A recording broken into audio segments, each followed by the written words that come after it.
Hello and good evening. I'm Melisa Idris. And I'm Sharaad Kuttan. Welcome to Consider This, the show where we want you to consider and then reconsider what you know of the news of the day. In the early months of the pandemic, herd immunity was seen as the end goal and the way out of the pandemic.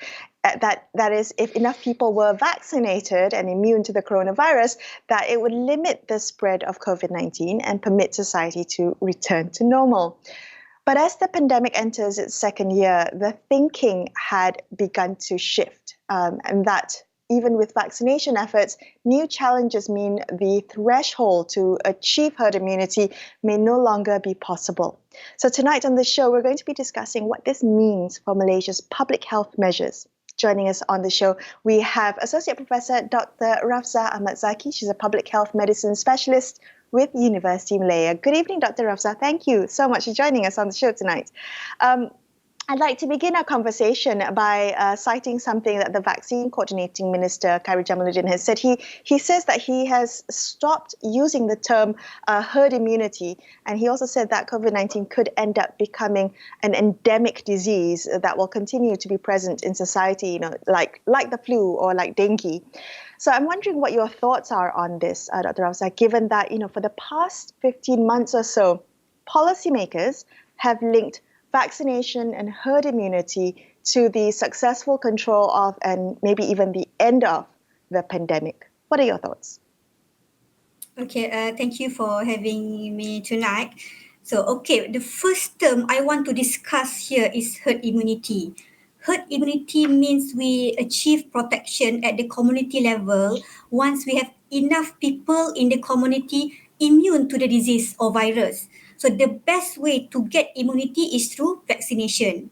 And the proportion of people who need to be vaccinated to achieve herd immunity depends on the transmissibility of the virus. Now we are targeting at least 80% of the susceptible population to be vaccinated. This includes the population of all ages and not only the adult population. So, however, there are challenges for us to achieve herd immunity. First is the challenge with the vaccine supply and distribution. And the second is vaccine hesitancy. These two reasons might delay us in achieving the target to achieve herd immunity in our targeted time frame. The next is come with the challenge of a new variant that might reduce the effectiveness of the vaccine. This might make us difficult to achieve herd immunity at all. However, this doesn't mean that we should slow down our vaccination program. Vaccination needs to be continued because even we are unable to achieve herd immunity, the vaccine still offers some protection to the population. Especially it helps in slowing down the disease transmission and reducing the severity outcome of the illness. Then the next thing Sorry, Dr. Rafdzah, can I ask you, because, before COVID came, Malaysia was grappling with a group of people who didn't want to take, say, the polio vaccine, and concerns about anti-vaxxers were around that vaccine. And the issue of herd immunity came up in that discussion as well, because the idea was that when enough people take the vaccine, they can together collectively confer immunity to the entire community.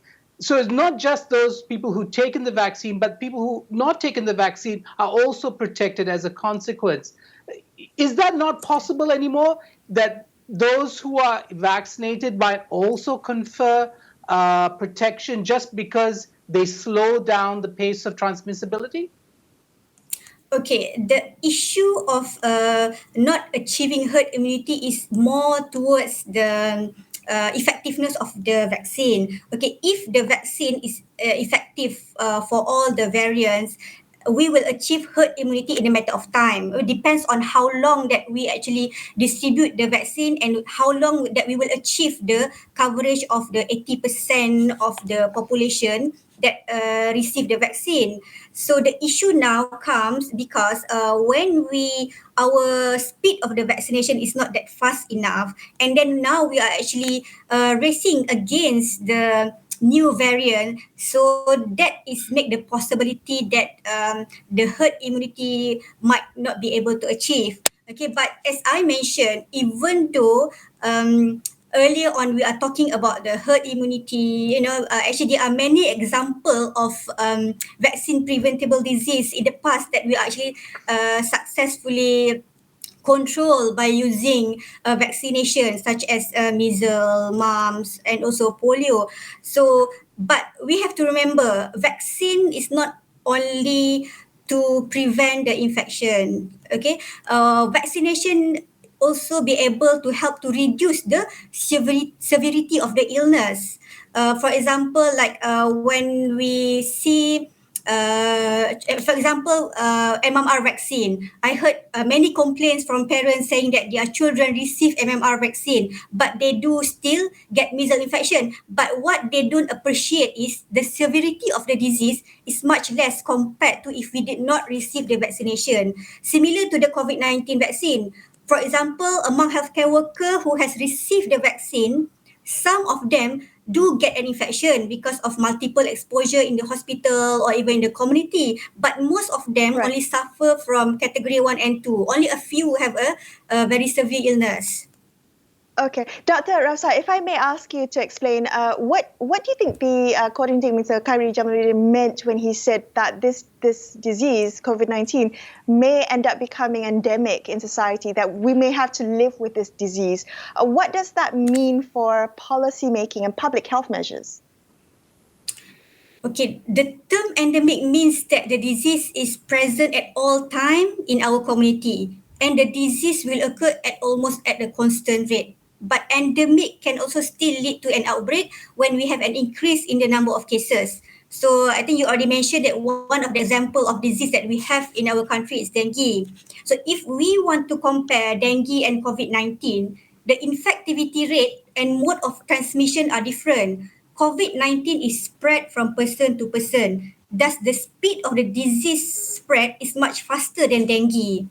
Then the mortality rate for COVID-19 is much higher than dengue.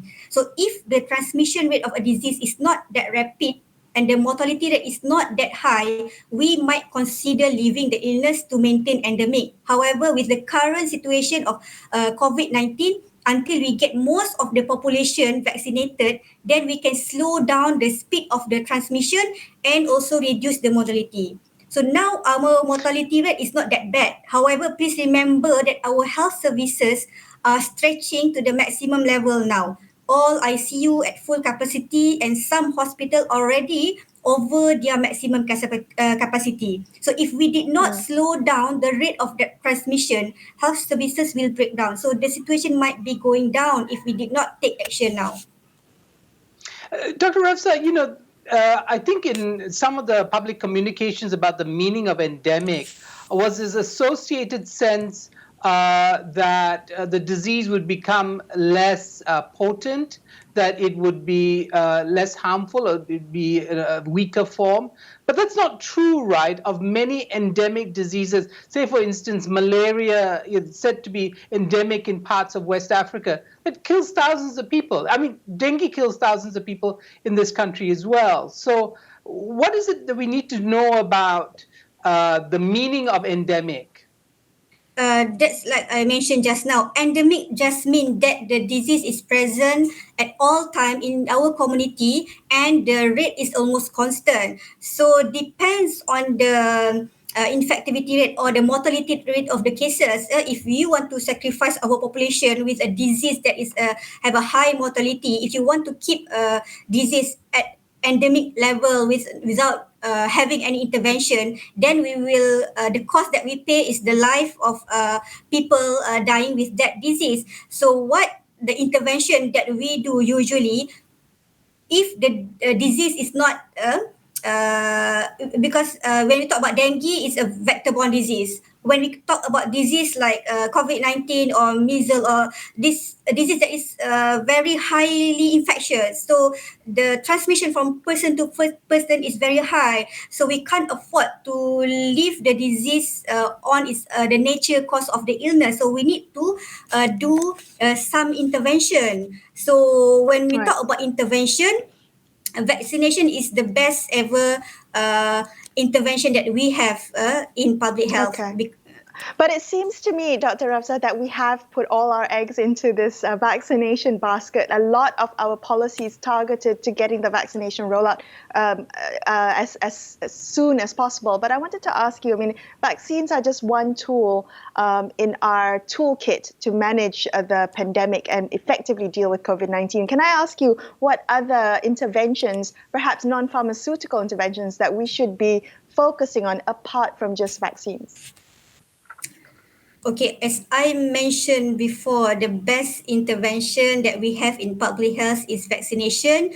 Why? Because vaccination is actually boost our immunity and protecting our body from getting the infection. It is the make our body prepared to what are the possible infection that will come to us. So if we don't want the vaccination, we don't want to stay in MCO forever. So the next best thing, we have to wait for a better treatment option, which is still not available. So why we want to wait for something is uncertain. So what we need to do now, we just need to push for vaccination. Even we said we unable to achieve the herd immunity soon enough, or even we unable to achieve the herd immunity at all, by having the vaccination, it still help to reduce the transmission rate and still to reduce the burden of our healthcare system.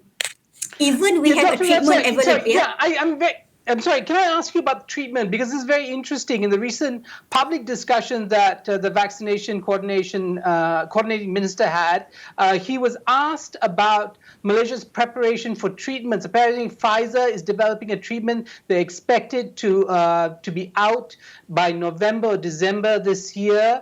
And the person putting the question to him suggested that this would be a really powerful tool, even more powerful than vaccination, combined with rapid test kits or self-test kits in homes, that we could in fact beat the disease using a very powerful treatment. What are your thoughts on treatment? I know you say it's betting on something that hasn't come, but what are you hearing about the development of treatments?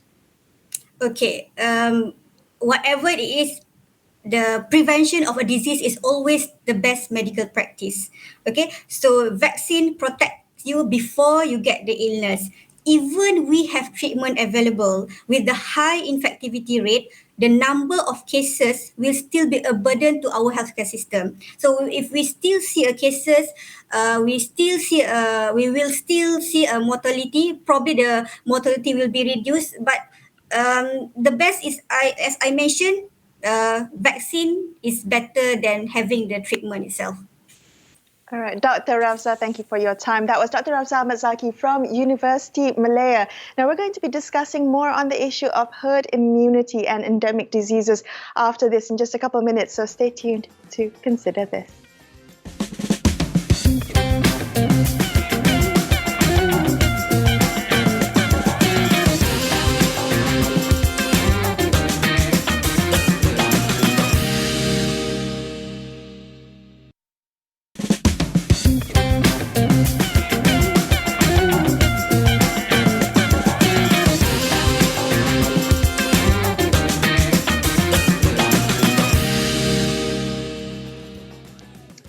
You're watching Consider This. I'm Melisa Idris. With me is Sharaad Kuttan. If you've just joined us on the show, we're discussing how Malaysia can move away from that once popular idea that herd immunity will end the pandemic. Now, apart from vaccines, what other public health measures should we be focusing on to allow a return to some form of normalcy? Let's speak now to Dr. Zainal Ariffin Omar. He's the president of the Malaysian Public Health Physicians Association. Good evening, Dr. Zainal. Thank you for joining us on the show.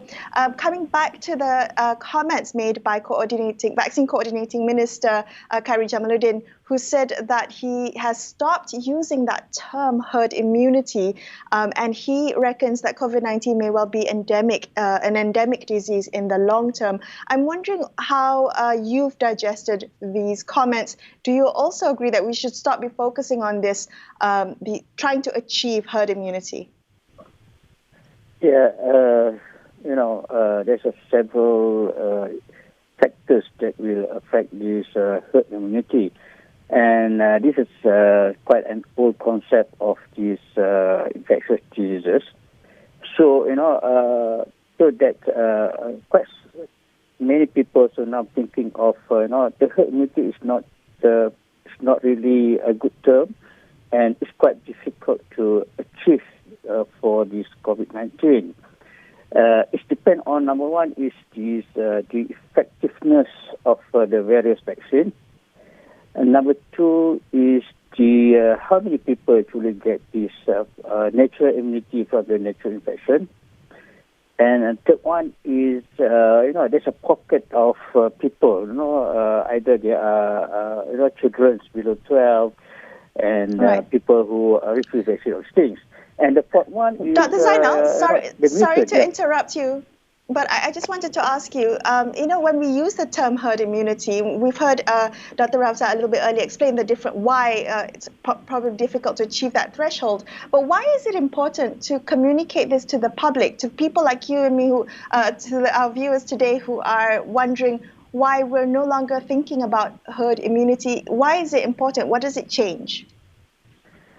Because, we have to explain to the public, because otherwise they will, there is not always a hope that they are, when we achieve 80%, we have a herd immunity, and then we have some sort of normal life, and then we have, we can open up all these restrictions. But in terms of the actual this thing, but we need to do something extra, what we call non-pharmaceutical or public health intervention. That's the most important in terms of SOP, wearing masks, washing hands, all these things. Yeah.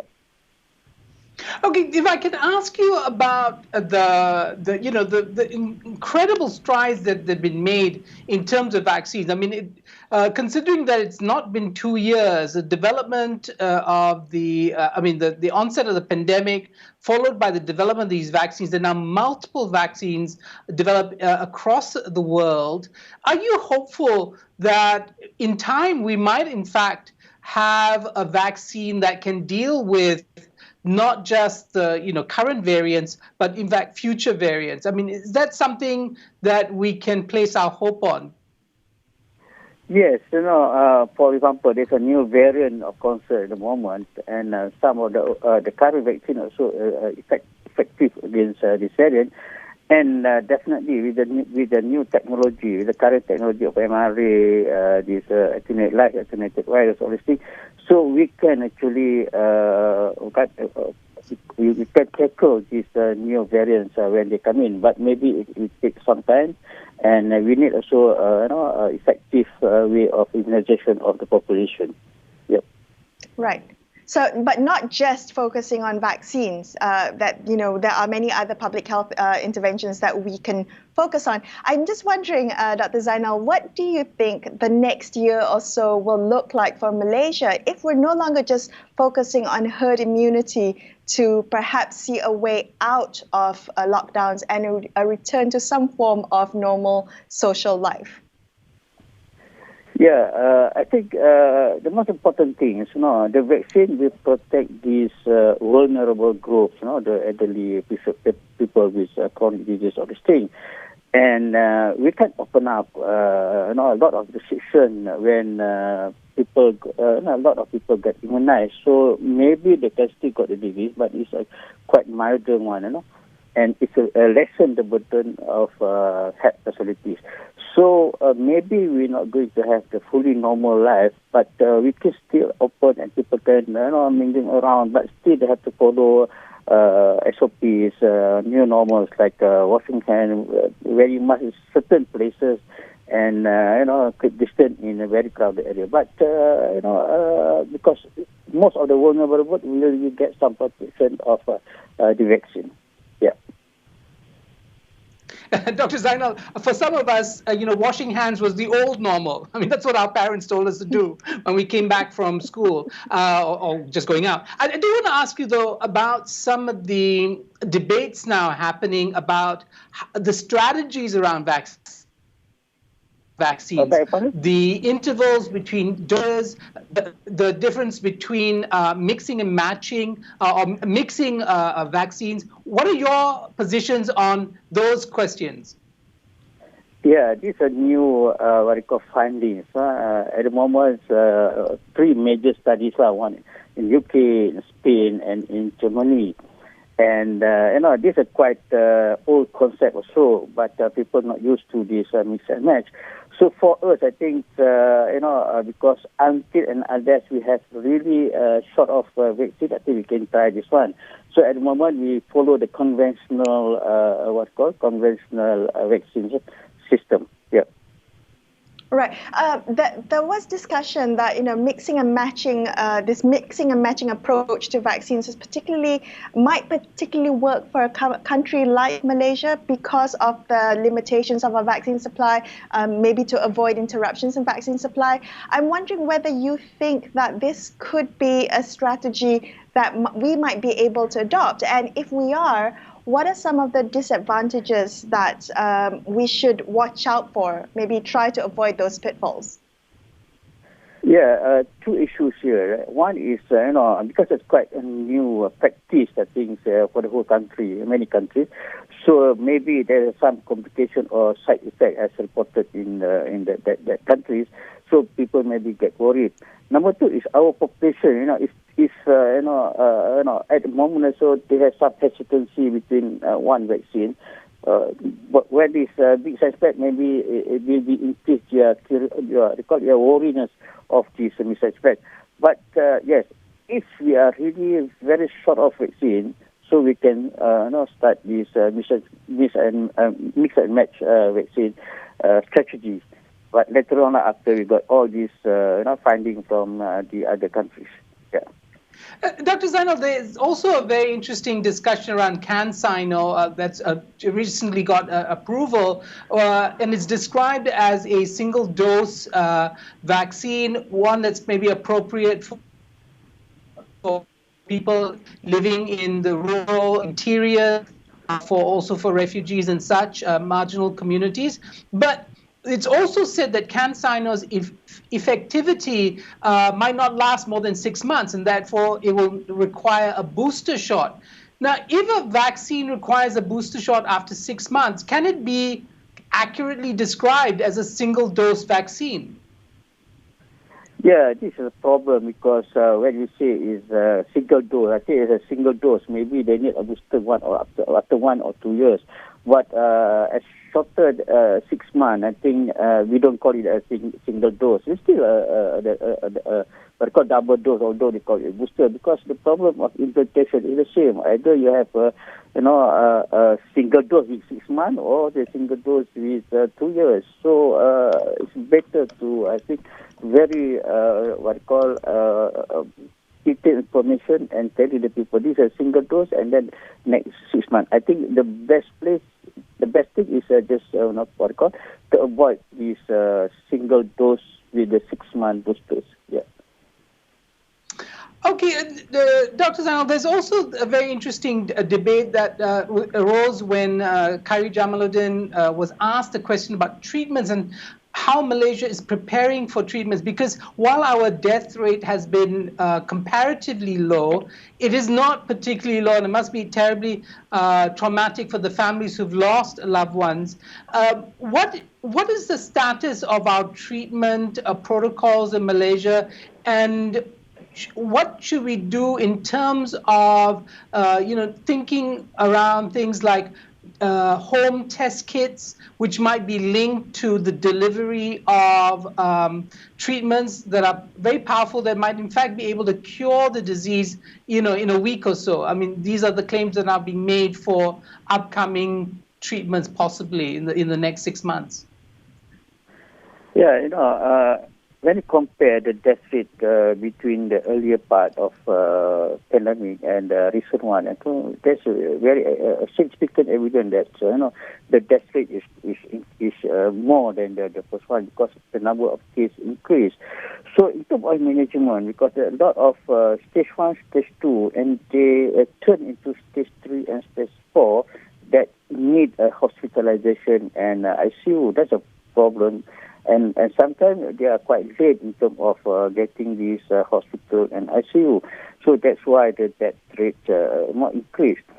So the best thing is, to manage this stage 1 and stage 2 at home, but with proper things to follow up, things to test, and the test kit is oxygen, oximeter, all this thing, and with some advice from the medical personnel. So we can control this stage 1 and 2 at home, and if they turn into stage 3, stage 4, better still stage 3, so we can refer to our medical facilities.